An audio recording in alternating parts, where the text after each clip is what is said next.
Away from AJ and Fury, if the Povetkin rematch is delayed, could Dillian Whyte have a fight before that? Well, I spoke to him today. That fight was originally planned for January the 30th and previously November the 21st. Povetkin does need some more time recovering from COVID, but not too long.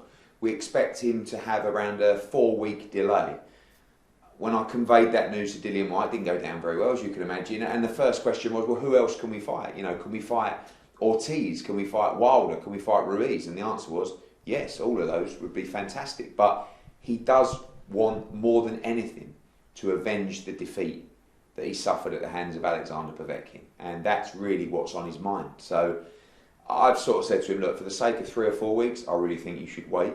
But we will be reaching out to other players in the heavyweight division and seeing if they fancy it. You know, all those fights are huge. I'd love to make Ruiz against Whyte. I'd love to make Wilder Whyte. I'd love to make Luis Ortiz against Dillian Whyte. But for Dillian, I feel like he really needs to wipe that one off his record against Alexander Povetkin.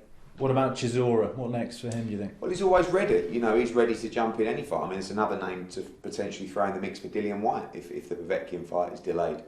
You know, a good fight against Usyk. He's always in excellent fights. He's always entertaining. He's on good form. So there are a number of big fights out there for him. Maybe even a Hughie Fury fight, who we saw, defeat Marius Wack comfortably on Saturday.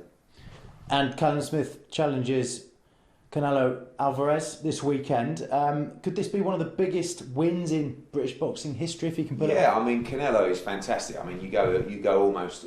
Although I go as Callum Smith's promoter, I go as a fan to watch Canelo Alvarez. And I had Rocky Fielding fight him. I had Daniel Jacobs fight him.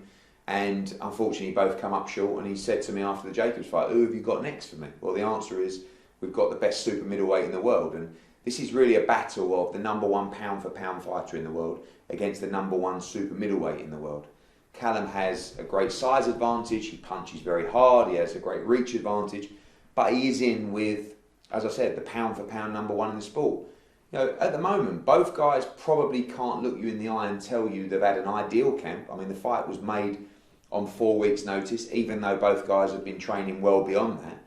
And, it's going to be interesting because Callum Smith's there to win. Him and Joe Gallagher believe they can win this fight. In terms of upsets, it's difficult being the number one in the division to call it an upset, but it would be. And it would go down as one of the great British wins of all time if he can get it over the line. All I can tell you is he's there to win. They've wanted this fight, they've wanted this statement, they've got it, and it's over to them, and fingers crossed he can do the business.